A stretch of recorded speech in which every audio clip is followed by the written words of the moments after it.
melalui aplikasi bimbingan konseling Islam untuk meningkatkan self-efficacy, religiusitas, dan spiritualitas.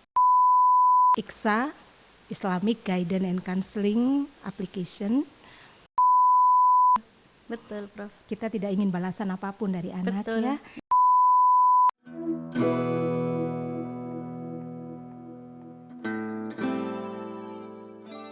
Baik, Assalamualaikum warahmatullahi wabarakatuh. Waalaikumsalam warahmatullahi wabarakatuh. Halo Sobat FIP, kembali lagi dengan saya Hita Alfi Muhimah di podcast FIP Mengenal Lebih Dekat Guru Besar di FIP. Sekarang saya tidak sendiri, saya bersama dengan Profesor Dr. Najlatun Nakiyah MPD. Assalamualaikum Prof. Waalaikumsalam. Gimana kabarnya hari ini Prof? Alhamdulillah. Alhamdulillah sehat ya Prof. Tetap sehat dan semangat Prof ya tentunya. Baik, hadirin sekalian Sobat FIP, Profesor Dr. Najlatun Nakiyah ini merupakan guru besar di bidang konseling. Nah, konselingnya lebih spesifikasi yaitu konseling multibudaya. Betul Prof? Baik, kali ini kita akan berbincang-bincang terkait dengan keilmuan guru besar beliau, ya tentunya riset-riset beliau yang bermanfaat untuk Sobat FIP semuanya. Oke, baik. Prof Najla, untuk penelitian yang Prof lakukan di 2024 ini terkait dengan konseling multibudaya, mungkin bisa diceritakan ke kita semua, Prof? Baik, terima kasih. Untuk penelitian saat ini, di 2024 ini, kami mengambil topik tentang inklusivitas pendidikan melalui aplikasi bimbingan konseling Islam untuk meningkatkan self-efficacy, religiusitas, dan spiritualitas. Oke, baik, terima kasih Prof. Jadi konseling ini lebih dekat dengan inklusivitas begitu ya Prof ya. Riset beliau terkait dengan konseling multibudaya dan lebih spesifik ke self-efficacy, religiusitas dan spiritualitas. Betul nggih Prof? Boleh diceritakan Prof itu terkait apa dan bagaimana begitu Prof? Ya, self-efficacy ini berkaitan dengan rasa berhasil, rasa percaya diri di dalam religiusitas dan spiritualitas mahasiswa yang berbasis pondok pesantren. Kami bekerja sama dengan UNAS, Universitas Abdurrahman Saleh di Situbondo, dan UNESA untuk memberikan penerapan aplikasi bimbingan konseling Islam untuk meningkatkan rasa berhasil mahasiswa di dalam religiusitas dan spiritualitasnya.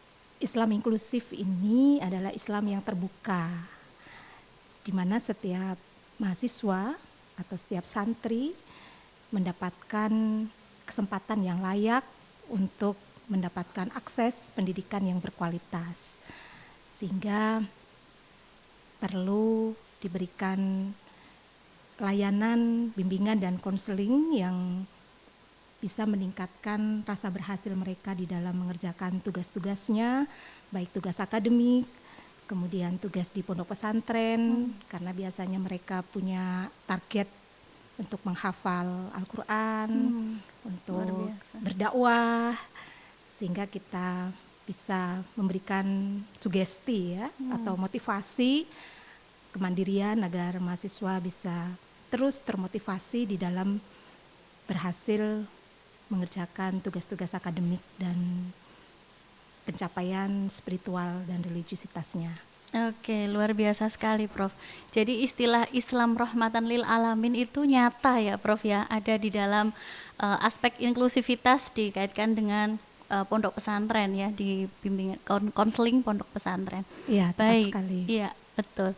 Baik Prof, tadi Prof menyampaikan bahwa kita juga kerjasama dengan UNESA dan dengan pondok pesantren UNAS. Universitas Abdurrahman Saleh Situbondo. Oke, berarti sasarannya sudah ke santri nggih, Prof? Mahasiswa yang tinggal di pesantren. Bermukim di atau mahasiswa yang punya latar belakang pondok pesantren. Oh, begitu. Karena di UNAS itu ada 2 pondok besar, yaitu di Sukorejo dan di Wali Songo ya.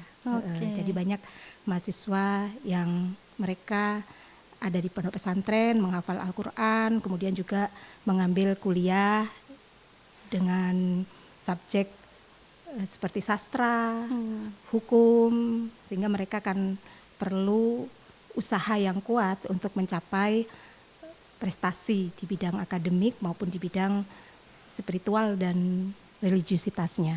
Oke, luar biasa ini ya. Jarang-jarang ya Prof ya ada konseling yang menyasar pondok pesantren begitu nggih.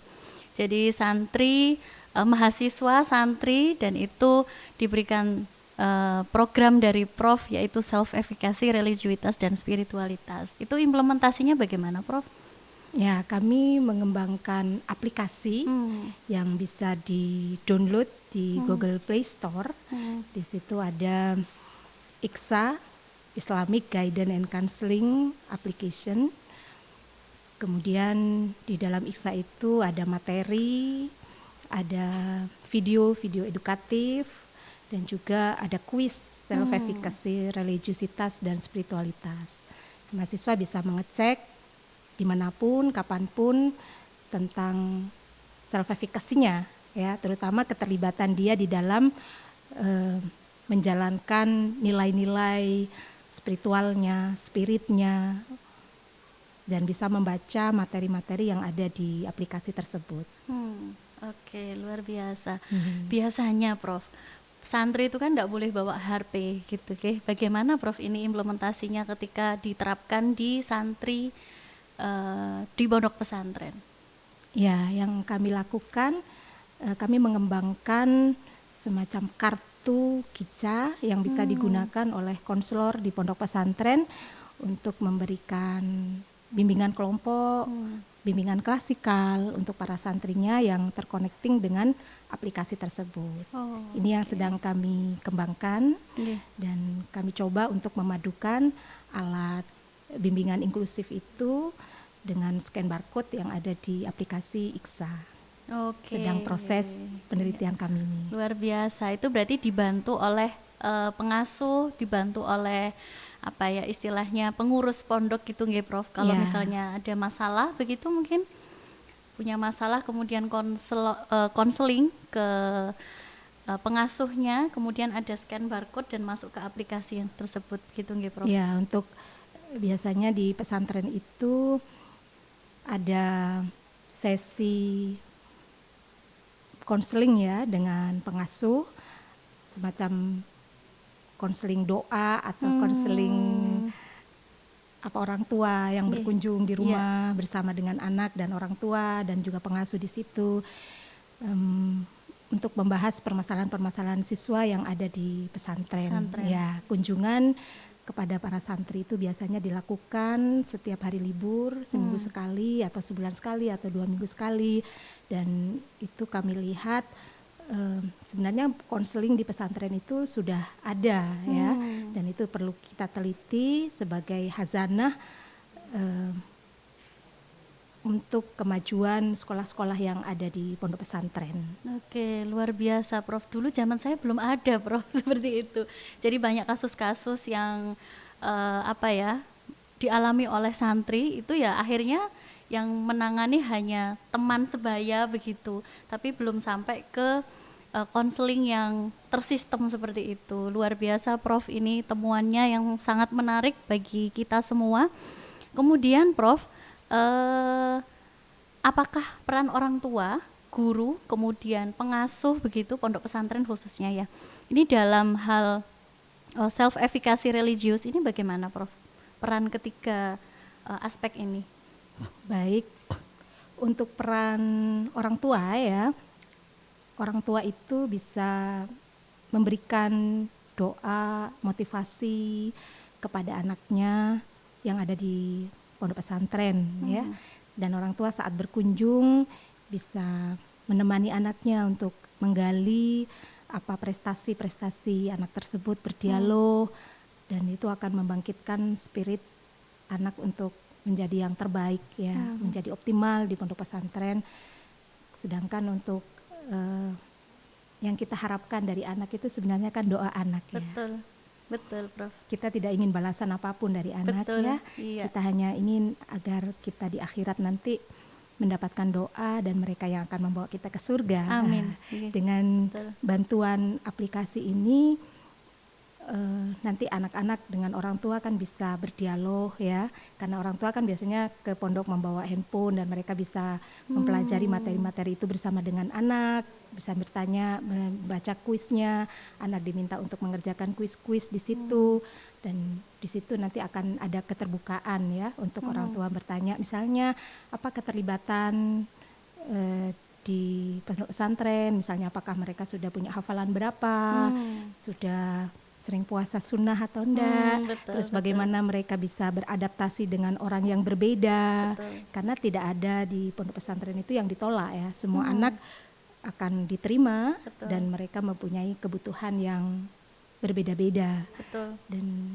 mereka harus hidup di asrama itu bersama dengan orang yang berbeda daerah, berbeda suku, berbeda etnis, dan itu mereka punya kelenturan untuk saling bertoleransi, beradaptasi, dan mereka saling hormat, respek, dan untuk menjalin persaudaraan di pondok pesantren. Ya, temuan saya itu ketika mereka berjamaah, sholat 5 waktu, mereka akan bahagia dan mereka punya saudara-saudara di situ dan anak-anak bisa hidup dengan senang untuk mengikuti peraturan-peraturan yang ada di pondok pesantren, walaupun jauh dari keluarga. Betul, betul. Meskipun jauh tapi tetap bahagia ya, Prof ya. Itu Ya, tujuannya. karena bahagia itu ada dari Allah ya, pemberian Allah, dan mereka ketika mendekat kepada Allah dengan cara sholat, ngaji, itu sebenarnya mereka mensyukuri dirinya sendiri untuk menjadi is the best dalam hidupnya.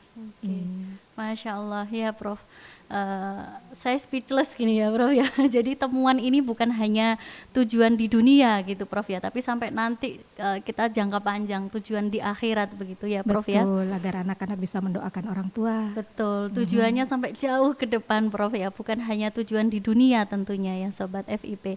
Baik, Prof, ini terkait luaran, Prof. Hasil penelitian yang luar biasa seperti itu, kira-kira keluaran yang dihasilkan oleh Prof Najla selain artikel apa, Prof?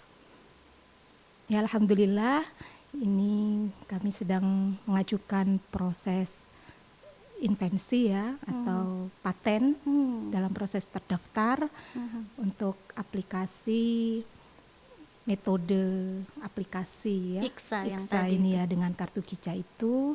Kemudian juga kami sudah mengajukan hak cipta untuk prototipe atau luaran kami tentang inklusivitas pendidikan melalui aplikasi IKSA ini untuk meningkatkan efikasi religiusitas dan spiritualitas. Dan kami juga menulis buku chapter yang di guru besar kemarin. Ya, bunga rampai. Ya, itu bagian dari pondok pesantren sebagai modal utama di dalam inklusivitas ya, ramah anak. Oke, sasarannya hanya ke mahasiswa santri atau siswa bisa, Prof? Ya, santri itu kan juga siswa ya, yang mereka sekolah di naungan pondok pesantren ya. Jadi kami uji cobanya selain kepada mahasiswa juga kepada santri yang mereka ada di jenjang aliyah, jenjang SMA, SMP, untuk mencoba mereka menggunakan aplikasi ini untuk melihat rasa berhasil mereka. Oke, berarti bukan hanya ke mahasiswa ya, Prof, sasarannya. Ya, remaja. Remaja ya. Jadi jenjang apapun ini aksesibel untuk mereka begitu ya. Mulai jenjang SD mungkin ada, barangkali ada santri jenjang sekolahnya SD begitu, Prof, bisa menggunakan aplikasi ini?